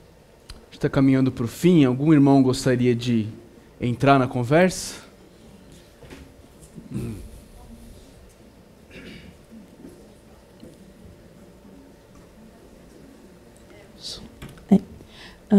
Aqui. Eu sou a Micaela, eu sou de Maringá, no Paraná, bem longe. Qual a sua idade? Eu tenho 17 anos. Então, adolescente também. Adolescente. Vem chumbo grosso. Ó, hoje mais cedo foi dito aqui sobre Provérbios não ser um livro de promessas, né? Falando da criança ser ensinada no caminho que deve andar e até velho não se desviará dele. Mas, assim, a igreja presbiteriana, ela batiza crianças. O ser humano em questão não deveria ter a chance de reconhecer Jesus como seu Senhor e Salvador para depois ser batizado? E por que também a igreja presbiteriana ela não rebatiza, no caso, após essa escolha, mesmo que ele já tenha sido escolhido? Eu não te disse que... Eu estava bonzinho aqui, ó. Mas você devia ter encerrado logo isso. É isso aí. Obrigada. Tá certo. Eu vou te dizer a razão pela qual a igreja, não só a igreja presbiteriana, mas várias linhas evangélicas, como os metodistas, luteranos, episcopais, reformados, por que eles trazem o filho para o batismo? Geralmente essas denominações, elas acreditam no que é chamado na teologia reformada, na doutrina da aliança. Então, que Deus sempre teve um povo, que era um povo peculiar seu. E que no Antigo Testamento esse povo era a nação de Israel e que no Novo Testamento é a sua igreja. E que esse povo a aliança é basicamente a mesma. A salvação sempre foi da mesma forma. Isso eu estou explicando o pensamento, não estou entrando no mérito dele, não é? Estou explicando o pensamento. Então a salvação sempre foi da mesma forma e os símbolos da redenção sempre foram os mesmos. No Antigo Testamento você tinha a circuncisão, que era o selo da aliança, você tinha a Páscoa e você tinha o sábado, que no Novo Testamento passa a ser domingo, ceia do Senhor e batismo. Então, se as crianças no Antigo Testamento, elas recebiam o selo da fé, que Paulo lá em Romanos capítulo 4 diz que a circuncisão é o selo da fé. Então, se as crianças de 8 dias eram circuncidadas, então, por transferência, entende-se que as crianças dentro da igreja cristã, elas também podem receber o mesmo selo, não é? O mesmo selo. E aí vem a tentativa, então, de explicar as passagens, né? Vamos tentar explicar. Aí vem aquelas discussões todas, do tipo assim, mas não tem nenhum exemplo no Novo Testamento de criança sendo batizada. Aí os do lado de cá vão dizer assim, mas também não tem nenhum exemplo de filho de crente sendo batizado em idade adulta. Não tem nenhum exemplo do Novo Testamento de um filho de crente batizado em idade adulta. Aí diz assim, mas está escrito, quem crê e for batizado será salvo, quem não crê será condenado. Então você quer dizer que a criança vai para o inferno, porque ela não crê. É óbvio, vão dizer, né? É óbvio que aquele versículo está falando de adultos. Porque se você for tomar para todo mundo, você está dizendo que a criança vai para o inferno, porque ela não crê. Quem não crer será condenado. Então, aí começa o diálogo e o duelo, né? E a briga. E eu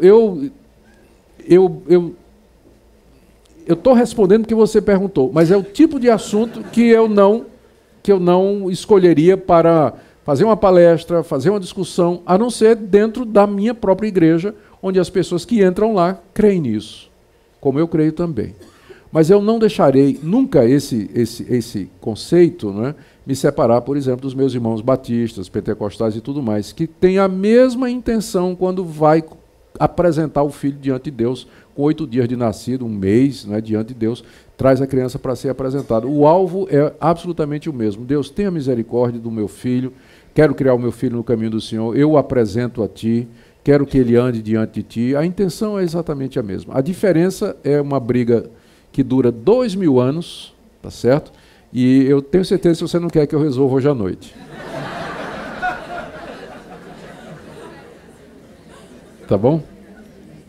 Tinha mais alguém?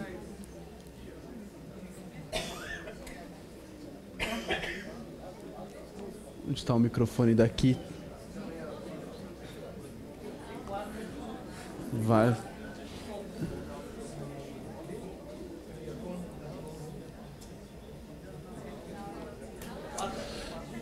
Pastor? Cadê? Levanta a mão para eu identificar. Pois não. Pastor Jorge Ricardo de Brasília. E... Você está vendo só a samambaia aqui na tela. Tá bonito. Nos primeiros dias aqui, o senhor citou sobre que existem alguns autores que se dizem cristãos, que escrevem livros, e que a gente compra esses livros, a gente não sabe que de cristão eles não têm nada. Uhum. O senhor poderia, não sei se pode ou não, falar para a gente alguns desses nomes para que a gente pare de comprar esses livros e financie essa enganação?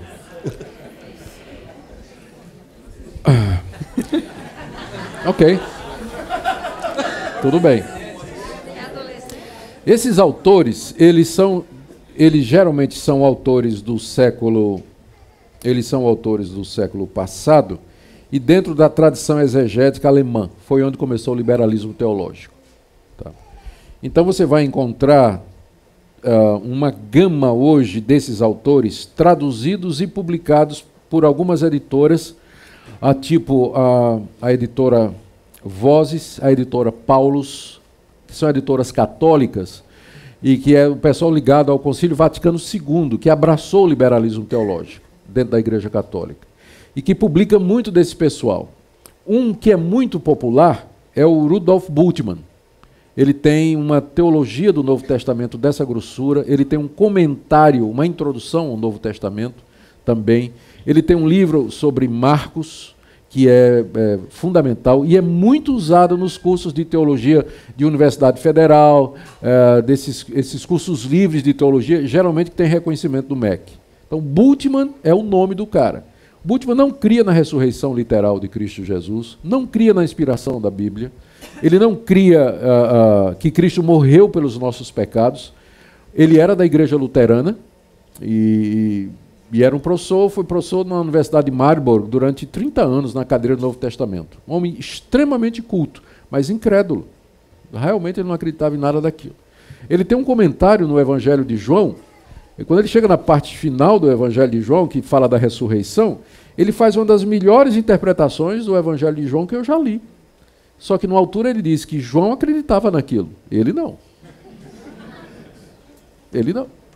Ele é o tipo assim, ele pega João 3,16, aí você dá para ele assim, interpreta isso aqui. Aí ele vai dizer, olha, Deus amou o mundo de tal maneira que deu seu Filho unigênito para que todo aquele que nele crê não pereça, mas tenha vida eterna. Ele vai dizer direitinho o que é que a palavra Deus significa, qual é a origem do vocábulo theos, de onde é que vem, o verbo agapau, que é o verbo amar, o que é que significa no grego, de onde ele vem, como é que ele passou pela Septuaginta e ganhou uma nova conotação. O mundo, a palavra cosmos, que é usada aqui, é usada em 3 sentidos diferentes no Evangelho de João, mas o contexto mostra aqui, Filho unigênito se refere a Jesus Cristo e tudo mais. Mas ele não acredita em nada daquilo. Mas ele vai dar uma explicação perfeita daquilo ali. Mas ele não acredita. Né? Ele não acredita que Deus amou o mundo de tal maneira que deu seu Filho unigênito. Ele não acredita. Então, o Rudolf Bultmann é um aí. Na área da teologia sistemática, você tenha cuidado, por exemplo, com Paul Tillich. Ele é chamado neobartiano. O Calbart é um pé lá, outro cá, na área de teologia sistemática. Ele tem um comentário em Romanos também. Até hoje, os bartianos não sabem se Bart acreditava na ressurreição literal de Jesus Cristo ou não. Tem duas fases dele. Numa primeira fase, parece que ele acreditava, numa segunda, parece que ele nega. Universalista, crê que todos os homens, o pessoal até disse que ele era calvinista, porque ele crê na eleição, mas na predestinação. Mas o que é que ele acredita? É que Deus predestinou a humanidade toda para ser salva em Cristo. Então ele é universalista. Todos vão para o céu. Né? Então alguns dizem que ele não era universalista. O pensamento dele é muito confuso. Mas é o tipo de gente que você vai ler e você vai ficar confuso. Tá? Não estou dizendo que você não leia, mas você precisa ter um lastro teológico bom para poder discernir. Bom? Bem. Mais duas. Tem um ali, já está com o microfone. Tá. Rony, de Caldas Novas. Bem, Rony. Tem um entendimento sobre qual é a situação da igreja, que o mundo, antes de piorar, para ficar muito ruim, a igreja é tirada.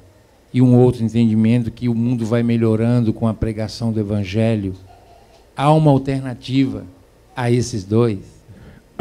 Você tá descrevendo o pós-milenismo, não é isso? Isso. O pós-milenismo é uma posição escatológica que é bem minoritária, né? Já teve mais adeptos, mas hoje ela é bem minoritária, que diz que através da pregação do evangelho o mundo vai melhorando. Vai melhorar. As nações vão se converter, os povos vão se arrepender, eles vão mudar as suas leis, vão adotar as leis de Deus, e quando Cristo vier, virá para um mundo convertido.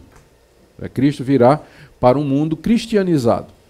Isso é oposto ao pensamento pré-milenista, dispensacionalista e amilenista, que acreditam que, na verdade, o mundo caminha para ficar pior, que quando Cristo vier, encontrará a fé na terra. Né? Então, é bem diferente esse pensamento das outras posições escatológicas. Mas é defendida por um número pequeno de autores, embora tenha homens de peso aí. Alguns autores reformados que pensam assim, mas eles são um pensamento minoritário. Eu não sou dessa linha, só para deixar claro. Então... Ali em cima. Boa noite. Cadê você? Levanta a mão. Lá. Ok. Só não posso ficar em pé. Não tem problema. Josinei, Igreja Batista de Florianópolis. E até comprei o livro do senhor, porque... E agora vai devolver, né? Depois de tudo que eu falei agora. Não comecei a ler, mas eu acho que não. O assunto me interessa. Pode-se afirmar que todo o movimento neopentecostal é oriundo do movimento Batalha Espiritual, que surgiu na China, depois na Universidade de Fuller.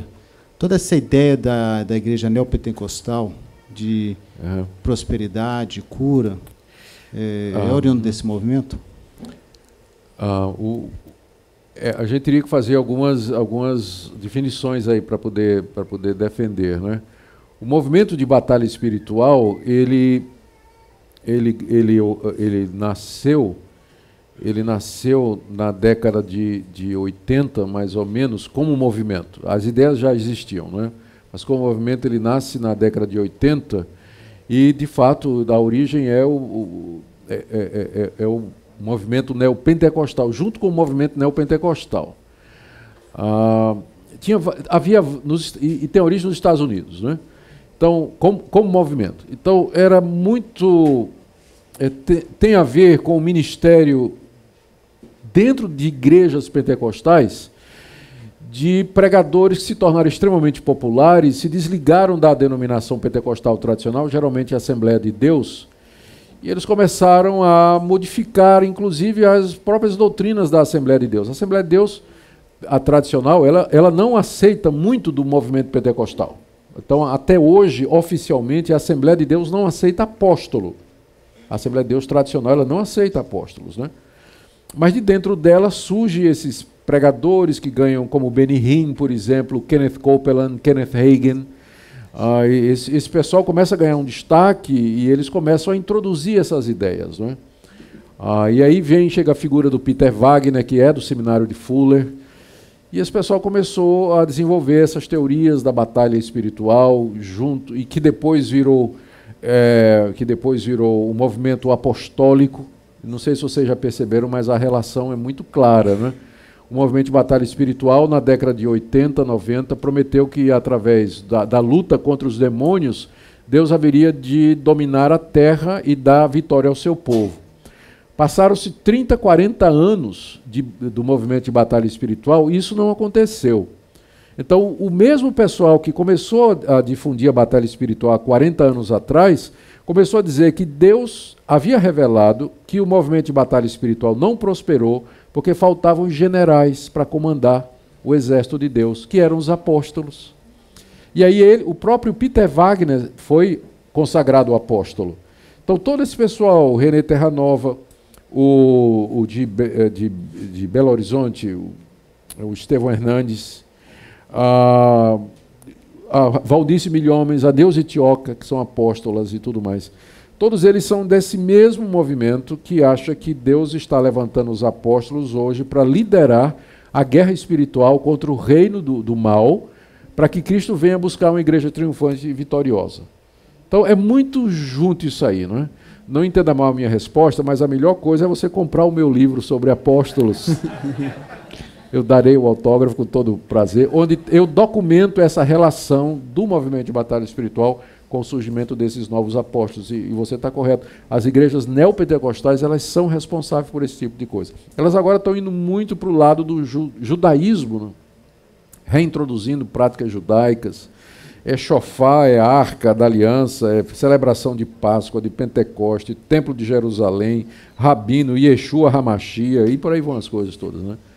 Então, e tudo isso promovido por esse movimento. Então está ficando cada vez mais difícil. Eu vou escrever outro livro sobre messianismo, aí você vai poder comprar também.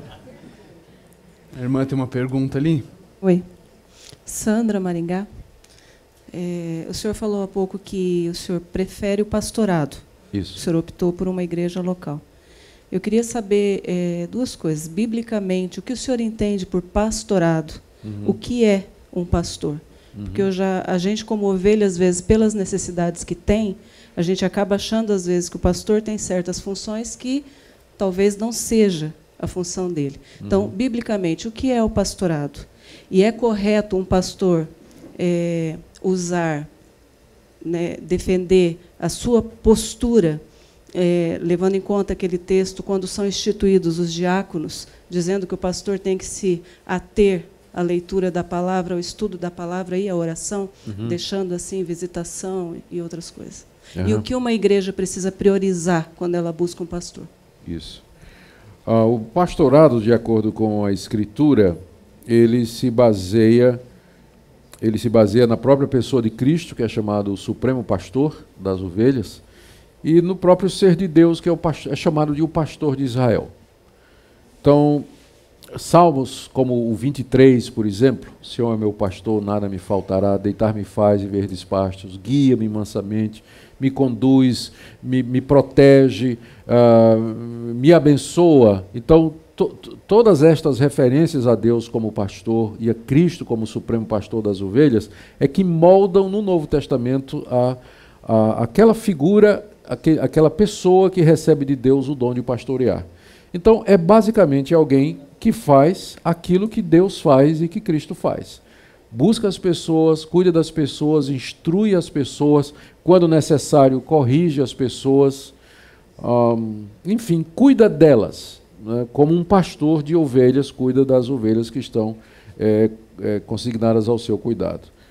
No Novo Testamento, esse cuidado pastoral de uma igreja nunca é entregue a uma pessoa só, mas a presbíteros.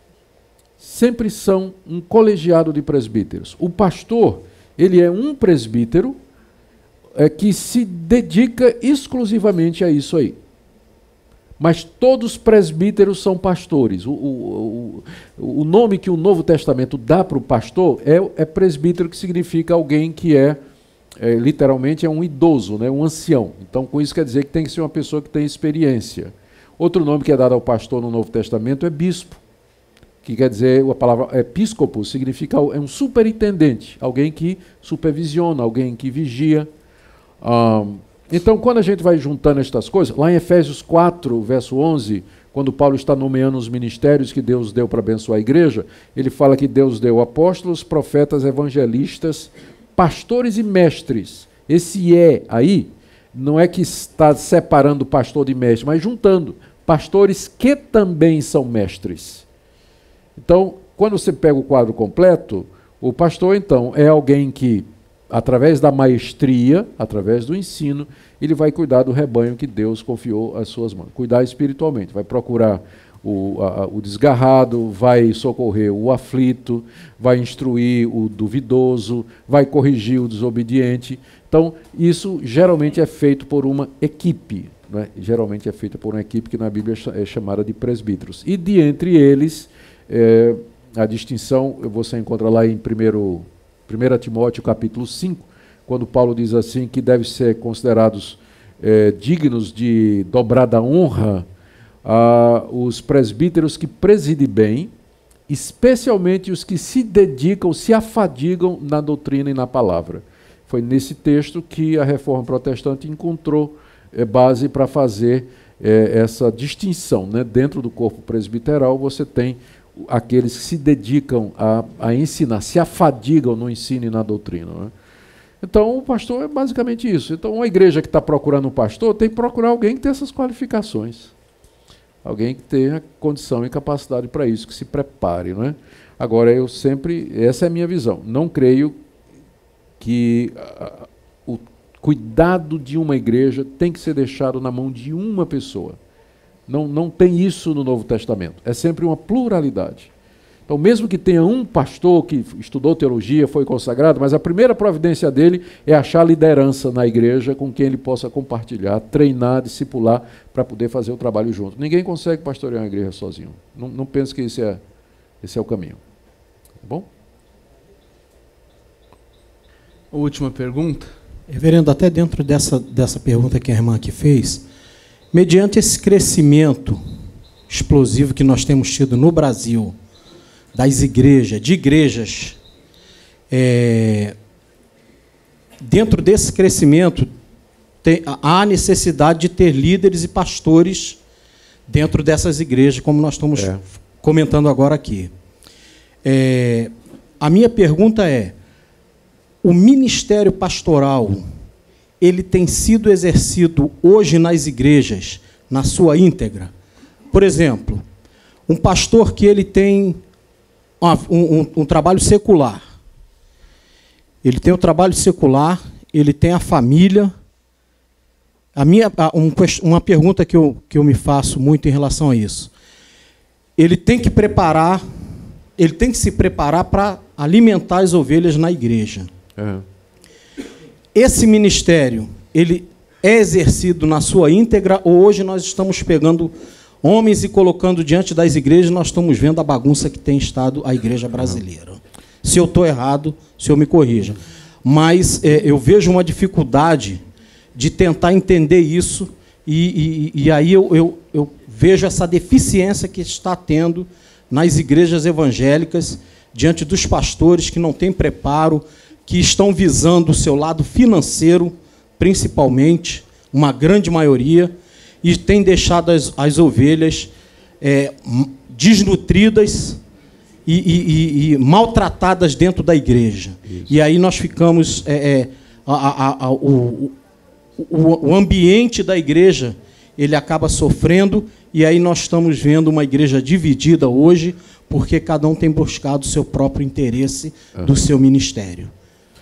Isso aí são perguntas muito difíceis de responder. Eu não tenho nem estatísticas para dizer para o irmão se os mercenários eles formam a maioria dos pastores. Eu realmente nem posso dizer para o irmão, porque eu não tenho estatística para dizer isso. Mas que há pessoas que são mercenárias e que estão fazendo da igreja um bico, né? Uma fonte de sobreexistência. Isso sempre houve. Paulo já denuncia isso lá na 2 aos Coríntios, na 1 Timóteo, né? Ele denuncia gente que pensa que a piedade é fonte de lucro, né? Então, isso aí sempre existirá. O problema é como as denominações preparam seus pastores, né? O acesso hoje ao pastorado em algumas denominações é muito fácil. A pessoa basta saber falar em público, ser um pouco mais tem um pouco mais de iniciativa, um pouco mais de desenvoltura. De repente ele já é colocado em posição de liderança para dirigir um grupo, uma célula e por aí vai. E aí rapidamente ele vai galgando, né, os degraus da denominação dele até ser consagrado pastor, ou bispo, ou sei lá o que, não é que ele vai ser consagrado, sem ter uma preparação para isso. E o resultado você vai ver mais adiante, evidentemente, porque o trabalho pastoral é um trabalho que exige conhecimentos de muitas áreas. Você vai lidar com pessoas, de alto nível. Gente universitária, professor universitário, profissionais liberais, médicos, empresários, né? Você vai lidar com esse pessoal. E esse pessoal tem dúvidas, tem questionamentos de alto nível. Mas você vai lidar também com Dona Maria, que é dona de casa. Está desempregada lá, ou aquela pessoa que está desempregada, ou aquele irmão, aquele jovem adolescente que está sofrendo com uma série de problemas, ou o jovem universitário que está lutando com um professor ateu. Né? Então o pastor ele vai ter que responder isso aí, vai ter que estar preparado para isso. Então, nesse caso aí, quando eu fiz essa colocação, o pastor ele tem que ter um tempo integral para ele exercer na íntegra esse ministério, ele é necessário ou não? Isso aí vai depender da situação, das circunstâncias em que ele vai pastorear. O trabalho, você tem que fazer a distinção entre dedicação integral e dedicação exclusiva, que é uma diferença. Tá? Então, o pastor que se dedica tempo integral à igreja, não quer dizer que seja dedicação exclusiva. Eu, por exemplo, eu sou pastor de tempo integral na minha igreja, mas não é dedicação inclusiva. Eu sou vice-presidente do Supremo Conselho da Igreja, eu sou presidente da Junta de Educação Teológica da minha denominação, são coisas que me tiram tempo. Mas eu sou pastor da minha igreja. Meu tempo primário, maior e principal é para a minha igreja. Mas isso não quer dizer que eu dedique tempo só para ela. Eu estou ocupado com outras coisas do reino também, claro, com a permissão e a consciência da minha igreja, né, a respeito disso. Há situações em que um pastor que trabalha, ele tem algumas vantagens. Primeiro, ele não depende financeiramente da igreja. Portanto, ele pode dizer o que ele quiser. Não está com medo de espantar o homem do maior dízimo da igreja, que a filha está dormindo com o namorado. E ele vai ficar calado, não vai dizer nada, porque se disser, o maior dízimo da igreja vai embora. E aí ele não tem salário. Então, o pastor que tem um trabalho, ele não tem rabo preso, por assim dizer. Ele fala o que ele quiser. Né? Eu não estou dizendo que pastor que depende da igreja, ele é covarde. Eu não estou dizendo isso porque eu sei de muitos pastores, independente de receber sustento da igreja, o pastor tem que dizer a verdade. Não é se a verdade provocar o rompimento dos laços pastorais, que seja melhor agradar a Deus do que agradar os homens. Né? Mas um pastor que tem o seu trabalho, ele já não tem essa tentação. Outra, ele vai entender perfeitamente os homens da igreja que trabalham. Ele vai saber que esses homens lutam com falta de tempo, lutam para achar tempo para a família, lutam com pressões seculares no trabalho, lutam com chefe perverso e ímpio, não é? Porque ele mesmo passa por isso. Então ele vai ter uma compreensão muito melhor dos homens da igreja do que eles passam. E os homens da igreja vão dizer, o pastor sabe o que ele está falando, porque ele passa por isso também. Né? Uma das acusações que é feita às vezes contra o pastor é que ele nunca trabalhou na área secular. Então ele não entende os problemas que as pessoas que trabalham passam. Né? Ele sai do seminário e já vai ser pastor de uma igreja. Nunca passou numa empresa, nunca foi ameaçado de demissão, nunca teve um chefe que fica pegando em cima dele. Então, às vezes é vantagem para um pastor ter um trabalho secular. Agora, a dificuldade é que ele vai ter que se virar para cuidar do seu rebanho. E em situações em que a igreja não tem condições de sustentar um pastor, que isso acontece muito, né? Igrejas que não têm condição de sustentar o pastor, o tempo parcial é uma opção. É uma opção e não é errado, não. Paulo fazia tendas. Paulo fazia tendas para poder se sustentar durante o tempo em que ele evangelizou a cidade de Corinto. Ele não quis receber. Ele trabalhava fazendo tendas e para pregar o evangelho. Então, e às vezes acontece que o pastor é tempo integral, mas é preguiçoso, passa o dia na internet, no Facebook. Né? Então tem vantagem e desvantagem. Não é pecado um pastor Quer dizer, não é obrigatório que ele seja de tempo integral. O ideal é que ele seja e use bem esse tempo para pregar o evangelho, ajudar a sua igreja a crescer, abençoar o rebanho. Tá? O ideal é isso aí. Mas nem sempre é possível. Tá bom? Reverendo, a gente vai encerrar esse tempo com 3 perguntas pessoais e rápidas sobre o senhor. Não, essas são fáceis mesmo. Vamos lá. Seu escritor favorito? Escritor favorito. No momento, Donald Carson. Donald Carson. Isso. O que toca na sua playlist?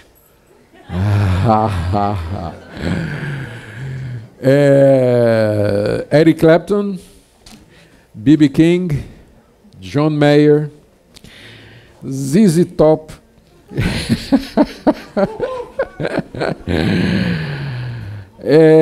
Basicamente, de evangélico, muito pouco. Beth Vanja. Não, você perguntou que eu... Bom, eu ouço música evangélica, mas não... Se eu for escutar música evangélica, não é que eu gosto do João Alexandre, não é? Gosto do João Alexandre, Grupo Logos, gosto também. Eu gosto mais de bandas americanas como o Sweetfoot, por exemplo, o Jars of Clay, eu gosto também. Eu escuto mais esse pessoal no playlist. Mas eu sou muito eclético, né? Não escuto gospel. Aborreço, né? Desculpe. Não ouço gospel. E nem funk paulista. Carioca. Carioca ainda mais ou menos, mas funk paulista é horroroso. Não. Para concluir, os 3 brasileiros que mais influenciaram sua vida e ministério. Ok, isso aí é fácil. Jorge Tais, Palavra da Vida. Reverendo Laudo de Almeida, Palavra da Vida. Reverendo Francisco Leonardo, meu sogro. Amém, amém. Deus abençoe. Queridos, a gente está encerrando esse tempo aqui. É um tempo precioso. Agradecemos ao reverendo Augusto Nicodemos mais uma vez por esse tempo aqui, por todos que participaram. Para você que está aqui hospedado, só um aviso rápido. Você que é pai de adolescente, não é isso? Vai soltar o rojão quando acabar a brincadeira e ele deve voltar para o quarto. Se ele não chegar lá rápido, como o Mota disse ontem, vai buscar, tá bom? Vai atrás. Deus abençoe e uma boa noite a todos. Obrigado.